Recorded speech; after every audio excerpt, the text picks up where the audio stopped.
Halo Mam Enda, selamat datang di Hai Academy Talk. Kembali lagi bersama aku, Miss Delia. Jadi hari ini di Academy Talk ini tempat kita berbagi inspirasi dan edukasi seputar dunia parenting dan pendidikan dalam anak usia dini. Oke, Mam Enders, di episode kali ini kita akan membahas salah satu metode pembelajaran yang paling banyak banget nih dibicarakan di dunia pendidikan. Mungkin Mam Enders udah kebayang ya apa itu, yaitu Montessori. Jadi sebenarnya apa sih itu Montessori? Kemudian apa juga bedanya pembelajaran di preschool pada umumnya tanpa Montessori? Dan apakah metode ini cocok untuk semua anak?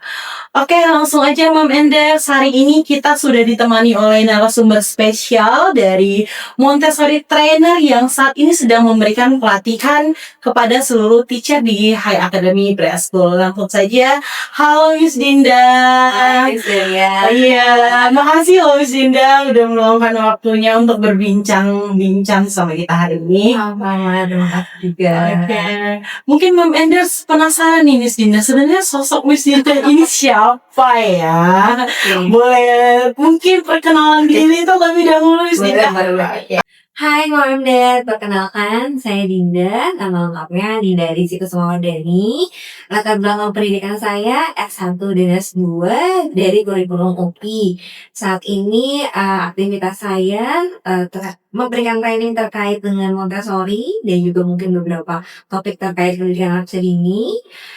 Dan juga saya sedang aktif di salah satu lembaga pendidikan yang ada di Jakarta. Mungkin itu dari dulu aja kali ya, Miss ya. Oke, Miss Dinda ya. Jadi Miss Dinda lulusan UPI ya, Betul. Miss. Oke, boleh di-share mungkin angkatan tahun berapa? Siapa tahu Mom Enders penasaran juga ini. Angkatan 2 ya. Jadi saya tuh S1-nya waktu 2006, S2-nya itu 2021 kemarin, baru banget. Gitu. Jadi setelah lama lulus S1, berkecimpung dulu di dunia pendidikan anak usia dini dan sempat juga ke pendidikan sekolah dasar, kemudian baru melanjutkan S2. Oke. Oke, baik. Itulah profil singkatnya Miss Dinda narasumber kita pada hari ini ya, Mam Enders. Jadi Miss Dinda, untuk di saat ini, era saat ini ya yang semakin modern gitu, banyak sekali orang tua itu sering mendengar istilah Montessori, tetapi parents itu belum benar-benar memahami konsepnya ya. Jadi menurut Miss Dinda sebenarnya Montessori itu seperti apa sih? Oke, apa itu Montessori? Montessori itu sebuah pendekatan yang dikembangkan oleh Maria Montessori tentunya sebagai pembunuhnya gitu ya. Dan pendekatan ini berfokus kepada bagaimana kita mendesain lingkungan, bagaimana kita menempatkan peran orang dewasa yang membersamai anak itu berpusat kepada karakteristik kebutuhan perkembangan anak. Mungkin hal yang paling terlihat signifikan terlihat gitu membedakan adalah Montessori ini terdapat nih aparatus-aparatusnya yang pasti akan menjadi media belajarnya anak dalam setiap proses pembelajaran mereka. Seperti itu sih secara gambaran umum. Gitu. Oh, berarti ini salah satu aparatus dari sekian banyaknya Montessori ya, Miss ya? Betul. Oh, oke. Berarti Montessori itu dibawa pembelajarannya dengan seseorang individu ya, Miss ya? Bukan dari lembaga-lembaga ya? Iya, jadi memang awalnya tuh individu, namanya Maria Montessori. Jadi dia juga awalnya tuh ketika dia lagi internship gitu ya, kalau istilahnya zaman sekarang. Iya. Internship di sebuah asylum, dan dia akhirnya tertarik untuk bisa membantu anak-anak yang ada di asylum itu untuk bisa memiliki pertumbuhan dan perkembangan yang baik. Jadi dia melakukan penelitian, research, dan kemudian melakukan uji coba, observasi dan sebagainya. Akhirnya sampai dia mengembangkan metode yang dia namakan metode Montessori. Dan tentu saja metode itu terus dia kembangkan, dia sebarluaskan sampai akhir hayatnya gitu. Oke, jadi gitu Mam Endes kalau mau sekitar sekilas pembelajaran Montessori dan apa itu Montessori ya. Tapi kenapa Miss metode Montessori ini tetap digunakan di banyak negara ya hingga sekarang ya. Termasuk sekarang kita di Indonesia juga semakin banyak ya orang menggunakan metode pembelajaran Montessori ini. Nah itu kenapa Miss? Oke, kenapa metode Montessori ini begitu menarik ya, dan banyak sekali sekolah, bahkan negara-negara tidak hanya di Indonesia, itu Iya. banyak di banyak negara memang sudah menggunakan metode ini, karena memang metode ini mengutamakan bagaimana memusatkan semuanya terhadap kebutuhan perkembangan anak. Jadi tidak hanya sekedar mungkin yang signifikan kelihatan memang aparatusnya, tapi aparatusnya ini pun didesain sedemikian rupa oleh Maria Montessori yang dikembangkan gitu dan sedemikian rupa supaya bisa membantu anak memperoleh stimulasi yang tepat sesuai dengan kebutuhan perkembangannya. Dan tidak hanya aparatus, Maria Montessori juga mengembangkan bahwa bagaimana seorang dewasa sebaiknya mengkondisikan lingkungan, bagaimana mempersiapkan pembelajaran, bagaimana prosesnya ketika mendampingi anak itu ada prinsip-prinsip yang harus ditekankan seperti itu. Kemudian juga Maria Montessori menemukan ternyata yang namanya lingkungan, baik itu secara fisik, baik itu secara estetik, itu juga berpengaruh terhadap pembelajaran anak. Jadi Maria Montessori mencoba untuk mengkonsepkan dan merumuskan prinsip-prinsip apa saja yang harus diperhatikan supaya proses perkembangan anak itu bisa optimal sesuai dengan karakteristik kebutuhannya. Itu sih gitu. Oke, berarti yang membuat pendekatan ini masih sangat relevan di era modern ini karena adanya, pembelajaran yang signifikan ya, Iya. jadi dia tidak berubah-ubah setiap Iya, tahunnya jadi ya? sebenarnya, ininya kenapa juga mungkin bisa dipakai ke semuanya karena memang berdasarkan karakteristik pola perkembangan Oke, anak. Di mana kan kebutuhan anak ya walaupun zamannya berubah gitu ya, walaupun banyak sekali hal yang apa ya, signifikan terjadi itu dari satu era ke era yang lain, tapi kondisi anak, kebutuhan perkembangan anak itu tetap sama sebenarnya gitu ya. Jadi, Maria Montessori berpusat kepada ini kebutuhan perkembangan anak itu di usia sekian sampai usia sekian adalah ini. Yuk kita kembali lagi ke sini gitu kan dan kita sesuaikan bagaimana caranya supaya kebutuhan perkembangan itu terpenuhi. Dan tentu saja harus diperhatikan aspek-aspek yang mempengaruhi. Jadi lingkungannya, gurunya, dan seterusnya gitu. Makanya relevan untuk dipakai di negara manapun dan relevan dipakai di era manapun sebenarnya gitu. Karena berpusatnya terhadap anaknya gitu, bukan terhadap budayanya, bukan terhadap lingkungannya. Jadi hal-hal yang akan mempengaruhi anaknya itu disesuaikan gitu ya dengan kebutuhan anaknya tersebut. Tuh. oke. Nah, kalau dibandingkan dengan pembelajaran di preschool pada umumnya ya, Miss, ya, apa sih perbedaan yang paling menonjol dari Montessori ini sehingga banyak banget sekolah-sekolah, hampir setiap sekolah kayaknya sudah memakai, pelajaran Montessori ini? Oke, oh dari tadi saya sudah menyebutkan terkait aparatus ya. Jadi pemirsa sekolah Montessori pada umumnya mereka pasti memiliki aparatus khusus yang akan digunakan mendampingi proses pembelajaran anak. Selain itu, biasanya dari pengkondisian lingkungannya secara fisik, secara estetik, secara intelektual dan juga sosial emosional itu akan berbeda. Gitu. Jadi kita akan melihat sebuah sekolah yang benar-benar didesain untuk anak. Jadi tidak hanya istilahnya, fasilitasnya seperti apa, tapi benar-benar mulai dari pintu masuknya sampai semuanya itu didesain untuk supaya anak merasa nyaman, merasa kondusif, dan merasa ini memang tempatnya mereka untuk belajar, gitu. Terus yang berikutnya adalah mungkin, kalau untuk soal-soal Montessori ada adanya waktu di mana anak eksplorasi mandiri. Tidak hanya eksplorasi yang istilahnya bebas, mereka mau eksplorasi apa, tapi eksplorasinya lebih ke structured play. Jadi intinya ada strukturnya, ada pilihannya, ada medianya yang sudah disiapkan, lingkungannya sudah dikondisikan, tapi mereka bisa bebas memilih sesuai dengan apa yang mereka inginkan, apa yang mereka mau coba gitu. Jadi mungkin itu yang membedakan dengan sekolah-sekolah pada umumnya yang paling signifikan terlihat sih itu ya. Gitu. Oh, oke. Tadi Miss Dina udah menjelaskan nih bahwa Montessori itu, bisa membangun karakter anak, kemudian kemandirian anak. Nah, dari 2 itu dan yang sudah disebutkan oleh Miss Dina itu, bisa nggak sih Miss Montessori itu membuat anak lebih cepat membaca, berhitung, apakah ada aspek-aspek lainnya, kayak gitu? Oke, jadi mungkin, metode Montessori terkenal banget dari banyak sekolah, bahkan mungkin orang tua gitu ya, yang kalau misalnya bilang Montessori, "Oh kalau pakai Montessori anak tuh pasti jadi mandiri," iya. Tapi balik lagi mandiri, tanggung jawab, apapun itu berhubungan dengan kompetensi anak itu sifatnya hasilnya, output.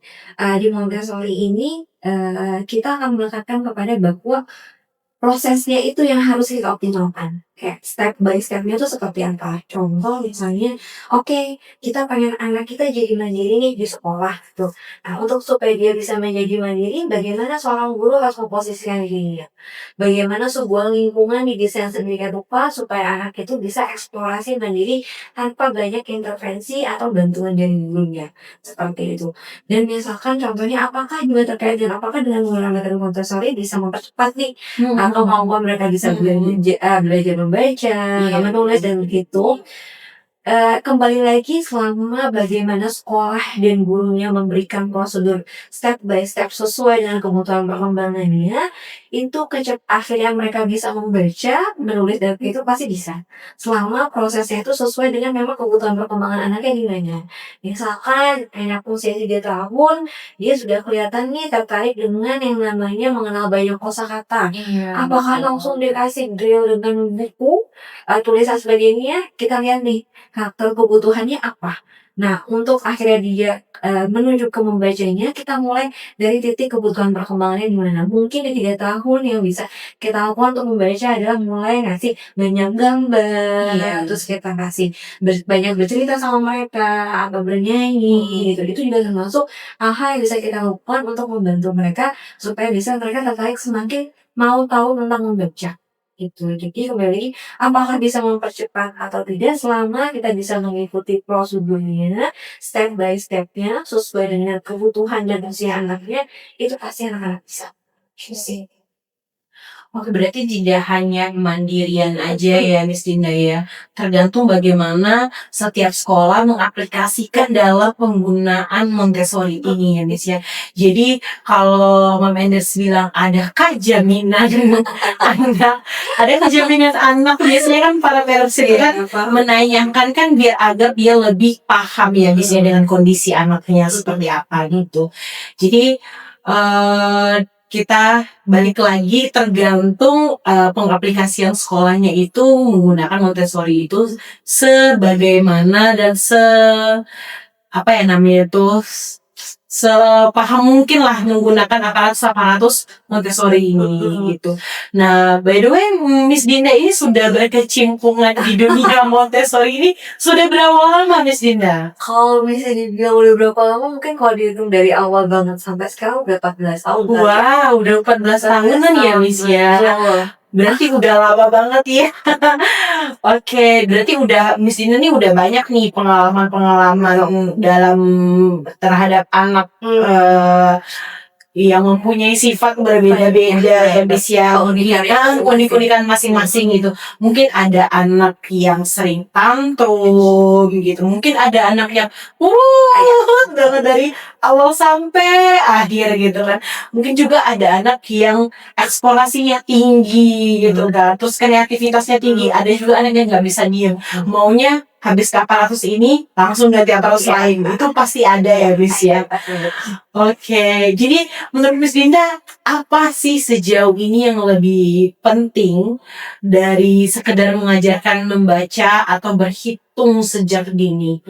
Oke, berdasarkan, apa yang Profesor sampaikan dengan pendekatan ini, bahwa di usia dini itu adalah masa yang paling krusial. Kenapa? The formation of man itu di sini. Fondasi pembentukan manusia, orang gitu ya, ada di usia 0 sampai 6 tahun. Jadi, fondasi ini maksudnya gimana? Jadi, pentingnya itu mengenalkan kepada anak-anak 0 sampai 6 tahun itu bagaimana caranya menjalankan rutinitas kehidupan sehari-hari.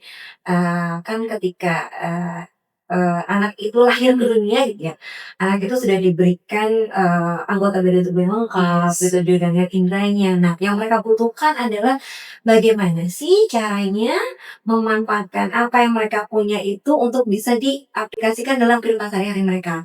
Fondasinya di situ. Jadi bagaimana kita mengajarkan mereka untuk menggunakan tangannya untuk apa? Untuk makan, untuk menyayangi temannya, bermain bersama, kakinya untuk apa? Untuk berjalan, untuk melompat, gitu. Jadi hal-hal yang sifatnya basic skill yang berhubungan dengan bagaimana mereka menjalani aktivitas kehidupan sehari-hari itu fondasi yang cukup penting. Tentu saja diiringi dengan stimulasi-stimulasi yang berhubungan dengan bahasa, mungkin ya numerasi juga, itu juga perlu diberikan, tapi tetap harus secara balance gitu, sesuai dengan karakter perkembangannya apa nih, sejauh mana bahasanya, sejauh mana numerasi atau matematikanya, seperti itu. Karena di usia 0 sampai 6 tahun ini ketika pondasinya sudah optimal, nanti begitu masuk di usia SD ketika mereka harus misalkan mereka harus, duduk dengan sikap yang baik gitu kan ya. Misalkan mereka harus bisa mengikuti aturan, mereka harus mulai, bekerja dalam kelompok atau kerjanya bareng sama teman. Mereka sudah tahu dasar-dasar skill-nya seperti gimana cara bikin baik. Oh, kalau di kelas ada yang namanya aturan. Oh, ternyata kalau dalam satu hari itu ada jadwal. Aku harus ikut jadwal. Nah, kebiasaan-kebiasaan itu harus dimulai dari usia 0 sampai 6 tahun. Sehingga ketika masuk ke fase berikutnya, anak-anak itu sudah dalam kondisi yang lebih siap. Seperti itu. Gitu sih. Termasuk juga pengalaman-pengalaman sensorinya. Karena kan kalau udah masuk usia SD banyak sekali stimulasi-stimulasi yang sifatnya udah mengarah ke konsep yang abstrak. Jadi pengalaman sensori, anak untuk merasakan yang namanya besar itu kayak gimana sih? Kayak misalnya dinosaurus ini kan dari yang paling besar ke yang paling kecil. Jadi anak memahami tidak hanya sekedar bagaimana cara menyusun towernya, tapi anak bisa lihat, oh ini besar, ternyata kalau besar itu seperti ini. Gitu. Oh ternyata kalau kecil itu yang kecilnya seperti ini. Jadi pengalaman konkret sensorinya itu benar-benar bisa kita optimalkan dan dibutuhkan benar untuk diberikan di usia 6 tahun supaya nanti pas masuk ke pembelajaran sifatnya abstrak ketika misalnya, yuk kita cari benda yang besar. Mereka tidak lagi bingung besar itu apa secara konteksnya. Karena mereka pengalaman konkretnya sudah ada. Seperti itu sih. Gini. Jadi untuk pembelajaran Montessori tersendiri banyak banget yang bisa kita dapatkan ya Miss ya. Mulai dari matematikanya juga ada, kemudian sensorinya gitu. Nah tadi Miss Dinda udah ngasih gambaran sedikit, gambaran-gambaran anak. Misalkan kalau mau masuk ke kelas ya kita harus ada aturan gitu. Terus setiap anggota tubuh itu udah ada kegunaannya masing-masing. Misalkan tangan buat apa, mata buat apa. Nah sejauh ini Miss Dinda apa sih kesalahan yang paling banget sering dilakukan dalam mendidik anak usia dini ini dan kegiatannya sehari-hari apa sih sebenarnya anak tuh yang sering dilakukannya gitu? Oke. Kalau misalnya dibilang kesalahan mungkin namanya manusia memang tidak pernah luput dari kesalahan. Mungkin kalau misalnya aku bisa elaborasi sih lebih kepada mungkin hal-hal yang mungkin kadang kita kurang aware. Kadang hal-hal yang mungkin luput dari perhatiannya kita gitu ya sebagai orang dewasa yang mendampingi anak-anak yang usianya jauh lebih kecil daripada kita.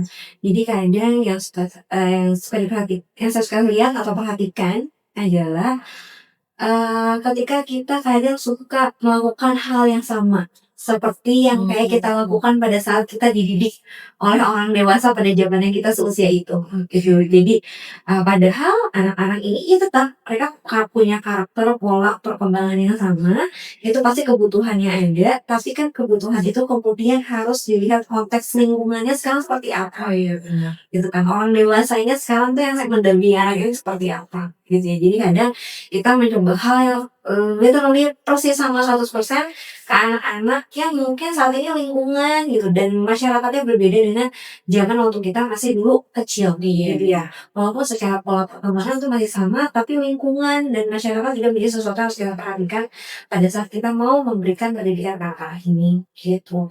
Kemudian terkadang juga apa ya, kita merasa misalkan ketika kita melihat satu anak dengan anak yang lain mengalami struggle yang sama. Misalkan, oh si A nggak bisa baca, si B juga nggak bisa baca.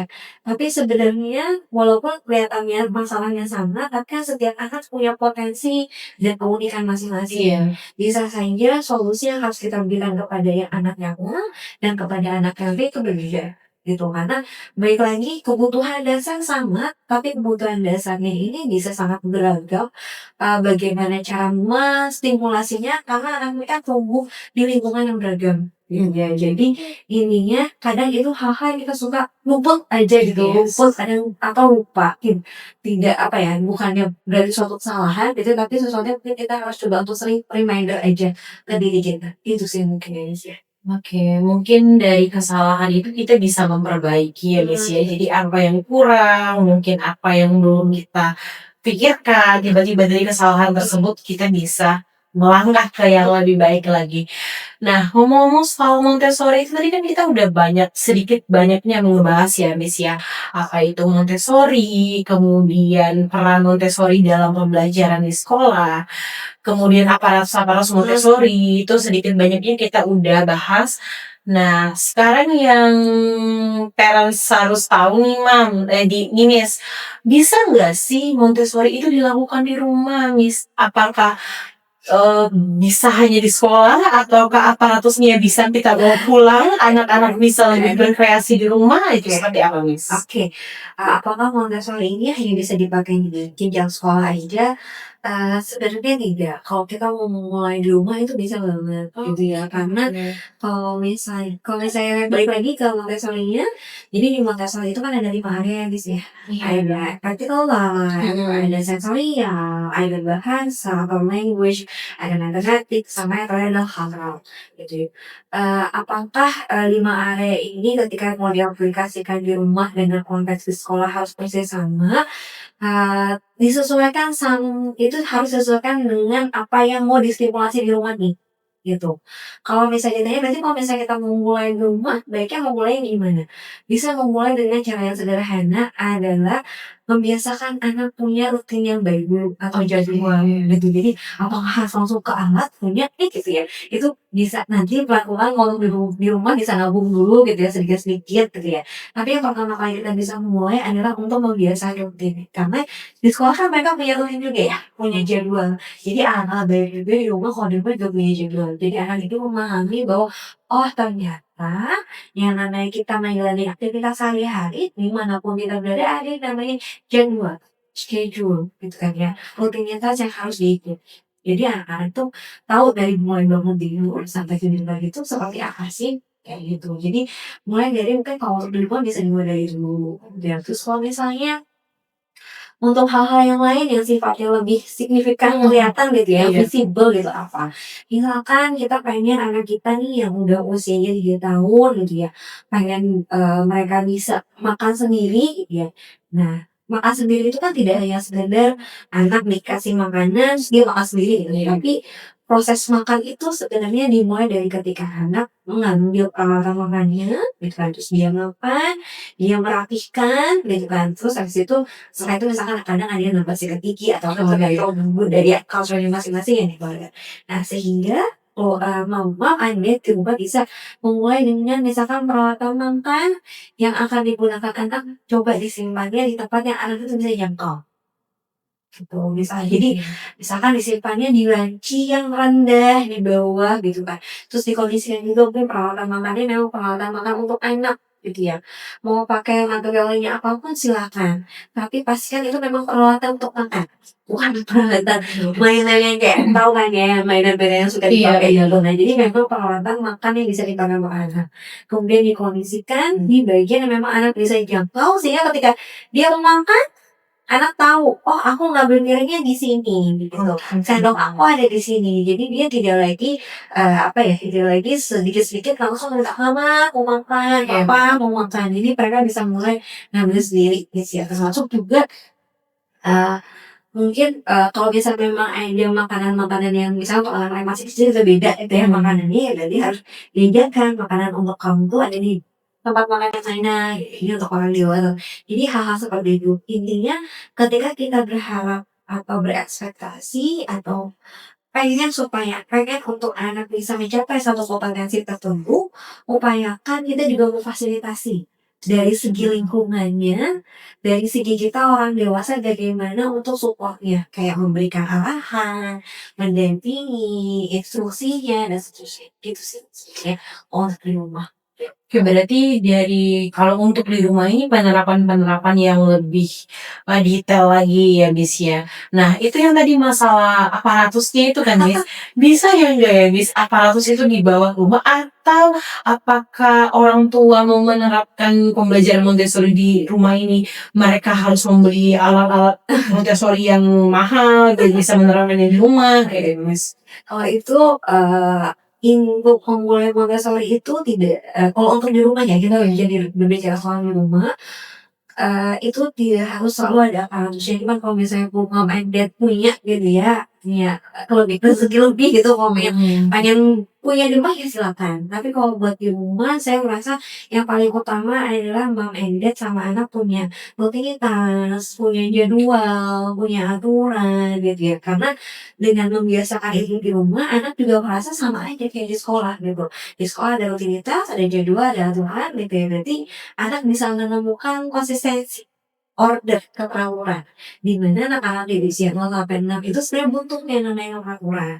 Karena, mereka beraktivitas di lingkungan yang mereka belum paham, belum begitu Mhm. mengerti, dan mereka juga dalam kondisi yang sedang tumbuh dan berkembang gitu untuk Mhm. memahami segala hal.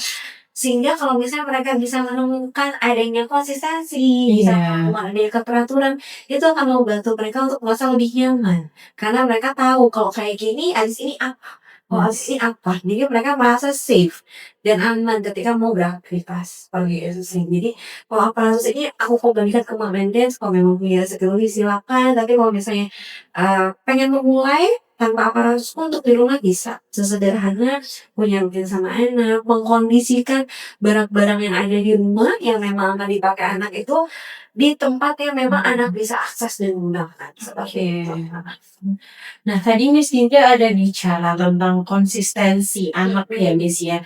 Jadi siapa tahu kalau ada parents yang mau beli aparatus atau alat Montessori di rumah gitu kan, itu dia harus bisa tahu dulu ya, Miss, ya, cara pakainya seperti apa, kemudian cara mempresentasikan ke anaknya seperti apa. Takutnya nanti kalau mom and dad bikin aturan sendiri, presentasi sendiri, sedangkan dia di sekolah juga pakai Montessori, takutnya nanti dia nggak konsisten, berbeda gitu, ya kan, Miss? Jadi misal nih satu aparatus pink tower gitu, di rumah dia diajarkan cara penyusunannya nggak seperti ini, tapi di sekolah cara penyusunan seperti ini. Jadi biar agar anak itu nggak bingung, mungkin ya, Miss, mungkin bisa kasih tahu apakah ada aturan yang wajib yang harus mom and dad tahu jika dia membeli alat-alat Montessori untuk di rumah gitu. Oke, jadi balik lagi mengenai untuk alat Montessori ini sebenarnya, iya ini digunakan untuk anak bermain, iya digunakan untuk mereka belajar, tapi setiap aparatus ini sebenarnya punya fungsinya gitu. Punya fungsi dan kemudian bagaimana cara mempresentasikan ke anak memang ada step-stepnya. Kenapa ada step-stepnya sih, Miss? Karena step-stepnya ini, dipresentasikan ke anak supaya anak, disesuaikan dengan bagaimana fokus dari tujuan alat ini supaya mereka bisa pahami dengan baik, gitu. Mhm. Jadi step-step itu dibuat supaya anak tahu, "Oh, ini tuh harus gini, oh ini tuh untuk gini." Memang step-step itu harus diperhatikan supaya anak bisa memahami dari, "Oh, dari media ini tuh ternyata aku bisa bisa ini, bisa eksplorasi kemana gitu ya.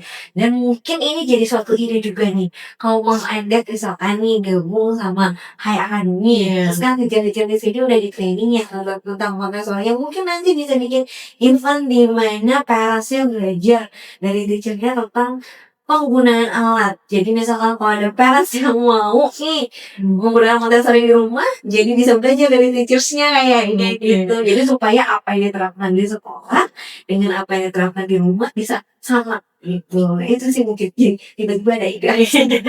Berarti itu bisa membuat anak bisa lebih mengulang pembelajarannya ya, Miss, ya.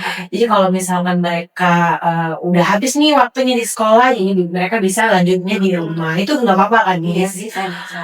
Oke. Nah gitu Mom and Dad, jadi kalau buat parents mungkin Mom and Dad mau apa namanya beli aparatus atau alat-alat Montessori di rumah itu bisa banget, cuman dengan catatan cara presentasi dengan guru yang di sekolah itu harus sama ya, Miss, ya, sehingga anak-anak bermainnya itu konsisten gitu. Nah, selanjutnya kita tadi udah ngebahas ya, Miss, ya, terus dia cara presentasi aparatus Montessori, kemudian apakah bisa alat Montessori ini bisa dibawa ke rumah atau tidak gitu. Nah, sekarang yang membedakan guru Montessori dan guru pada umumnya itu apa sih, Miss? Bisa kasih gambaran secara yang paling menonjol lah yang membedakan. Oke, apa yang paling membedakan ya? Jadi kalau misalnya, secara point of view-nya atau dari pendekatan Montessori gitu ya, seorang guru yang misalkan di sekolahnya itu menerapkan pendekatan Montessori ini diharapkan untuk bisa benar-benar benar-benar memahami karakteristik kebutuhan perkembangan anaknya itu apa. Gitu ya. Oke. Jadi, oleh karena itu guru dia diharapkan untuk bisa memiliki waktu untuk melakukan observasi secara objektif ya, Oke. secara objektif terkait dengan progres perkembangan anaknya gitu. Jadi dan benar-benar bisa membersamai proses anak gitu. Jadi, tidak hanya diharapkan tidak hanya sekedar anak bisa ini atau tidak bisa ini, tapi untuk dipahami ketika dia tidak bisa itu kenapa? Mhm. Jadi mungkin dia bukannya hanya tidak bisa, tapi ada juga yang bisanya. Tapi ada Oh. juga part yang tidak bisanya. Contohnya mungkin gini, ketika misalnya seorang anak melakukan aktivitas mengulang dari misalkan dari tempo kecil gitu kan, Iya. dia misalkan ke 2 gelas gitu kan. Terus misalkan ketika itu dilakukan anak eksplorasi secara mandiri kan, terus ketika dia menuang ternyata masih tumpah gitu kan. Kan itu pasti, salah satu misalkan catatan gurunya anak penuang masih tumpah. Tapi kalau misalnya gurunya bisa mengobservasi dengan lebih baik, sesuai dengan prosesnya anak dan paham kebutuhan perkembangan anak, dia juga bisa melihat tidak hanya tumpahnya, tapi dia bisa lihat, "Oh, tapi walaupun tumpah, tapi anak itu paham satu siklus menyelesaikan permainannya. Mulai dari menuang, terus kalau ada yang tumpah dia rapihin sendiri, terus setelah selesai bermain dia kembalikan." Itu kan secara ada checklist yang positifnya juga sebenarnya. Terus dia juga bisa lihat apakah cara pegangnya sudah baik, terus apakah dia paham ketika menuangnya itu harus habis atau tidak. Jadi sebenarnya ininya seorang guru Montessori diharapkan untuk benar-benar bisa mengobservasi anak secara objektif. Sesuai dengan proses yang ditunjukkan anak pada saat mereka beraktivitas. Oleh karena itu, kenapa di sekolah Montessori ada sih yang namanya jamnya mereka eksplorasi mandiri gitu ya. Karena supaya guru juga punya kesempatan untuk melihat progres perkembangan anak per individunya gitu ya secara objektif gitu kan. Jadi benar-benar yang oh anak ini gimana, yang A gimana, yang B gimana dan seterusnya gitu sih maksudnya. Oke. Yang paling membedakan di situ. Orang tua itu tentu saja, tapi juga berhubungan dengan bagaimana guru akhirnya bisa menyampaikan pembelajaran yang lebih optimal dan efektif sesuai dengan karakter perkembangan anaknya, gitu. Nah, apakah guru Montessori itu perlu banget mengikuti pelatihan dan pengembangan kompetensi atau hanya belajar secara otodidak aja, "Oh, ya udah deh kayaknya bisa nih kalau belajar otodidak." Itu gimana, Miss? Oke, kalau pengalaman saya gitu ya, pengalaman saya, mungkin tidak hanya terkait dengan guru Montessori aja ya, Mas, ya. Tapi aku rasa yang namanya seorang orang dewasa yang mendampingi proses belajar anak, mau itu guru, mau orang tua, yang namanya belajar itu harus terus. Kenapa? Karena anak-anak itu kan tidak yang tadi aku bilang, di setiap era tuh perkembangannya beda-beda ya, Beda-beda. karakteristiknya beda-beda. Sehingga itu membuat seorang guru harus terus belajar gitu ya. Kalau misalkan hubungan dengan Montessori dan misalkan pengalaman saya juga gitu ya, terkait dengan aparatus saja, itu tidak bisa misalkan hanya dengan misalnya kita nonton video gitu kan, bagaimana cara menggunakan aparatus, terus besoknya langsung praktekin ke anak, sebaiknya tidak. Sebaiknya kita coba dulu, rasakan dulu bagaimana sih cara pegangnya, gimana sih cara presentnya, terus sambil kita melakukan itu semua, itu akan menjadi bahan reflektif kita, "Oh, Oke. kayaknya nanti kalau disampaikan ke anak ini udah bisa nggak belum ya?" Gitu. Dan kemudian terkait dengan, belajar terus tentu itu harus karena, apa ya, Montessori ini, selain di Indonesia, di banyak negara juga itu terus banyak sekali pengkajian dan pengembangan penerapannya. Jadi, supaya kita bisa memahami lebih baik, supaya kita juga paham bagaimana mengimplementasikan lebih baik, tentu saja harus terus belajar dan mengembangkan kompetensi kita sebagai seorang guru. Dan tentu kalau orang tua juga mau belajar ya pasti banyak, wadahnya untuk orang tua bisa belajar bareng sama para gitu sih, terkait dengan Oke. perkembangan. Mungkin lebih kalau mengikuti pelatihan itu lebih terkonsep ya, Miss, ya? Betul. Lebih terkonsep. Nah, ngomong-ngomong pelatihan nih, boleh dong Miss Dinda memberikan kesan dan pesan gimana selama beberapa hari ini ya, Mbak Menders. Kebetulan Miss Dinda itu mengisi training buat para teacher di High Academy School. Kemudian itu tadi saya mau gimana sih kesan pesan Miss Dinda terhadap semangat belajar teacher di sini? Oke, kemarin kan udah dengerin nih dari sini belajar. Saya bisa melihat bahwa, melihat teacher-teacher tuh antusias gitu, kayak nyobain memahami bagaimana cara menggunakan aparatus, juga terus memahami bagaimana konsepnya, Montessori yang diimplementasikan. Jadi saya melihat bahwa, para gurunya, semangat dan antusias untuk belajar, dan saya juga melihat bahwa mereka, aware bahwa ini sesuatu yang tidak bisa berhenti cuma training Iya selesai. benar. Ini harus terus aja, kelanjutan implementasi latihan mungkin, latihan internal atau sama guru gitu kan, supaya mereka bisa saling kasih masukan gitu. Dan ya saya lihat intinya semangat belajarnya bagus dan luar biasa. Kelihatan bahwa curiosity-nya, "Ini apa? Itu apa?" Pengen nyobain gitu ya, Iya benar. tanya jawab itu, bagus sih. Jadi semangat belajarnya oke banget. Oke, jadi buat parents di rumah atau di luar sana, jadi jangan ragu lagi ya buat menyekolahkan anaknya di High Academy ini karena semua gurunya sudah diberikan pelatihan selama beberapa hari dengan trainernya langsung Miss Dinda gitu. Oke, mungkin sebagai pertanyaan terakhir ya Miss ya, mungkin sebagai penutup apa sih pesan Miss Dinda untuk para orang tua di luar sana yang saat ini sedang memilih preschool terbaik mungkin bagi anak-anaknya? Oke, kalau ya pasti apalagi sekarang udah lagi masa lagi mencari sekolah ya, Iya. menuju tahun ajaran baru gitu. Kalau dari saya untuk para mom and dad yang lagi mencari, sekolah untuk orang tuanya, pastikan untuk melibatkan anak di dalamnya. Maksudnya Yes. melibatkan anak tuh maksudnya gimana? Jadi, melihat bagaimana reaksi anak ketika bertemu dengan gurunya, bagaimana ketika mengikuti kegiatan, gitu kan. Terus, setelah melakukan kegiatan setelah anak melakukan kegiatan di sekolah yang dituju juga ada, coba dilakukan diskusi untuk cari tahu anak itu rasanya gimana. Karena pada akhirnya anak-anak ini yang akan bersekolah di sini walaupun tetap dengan support dari parents-nya ya. Itu satu, yang kedua mungkin adalah, untuk para parents untuk benar-benar mencari tahu anak saya ini kebutuhan apa sih yang, harus distimulasinya gitu kan.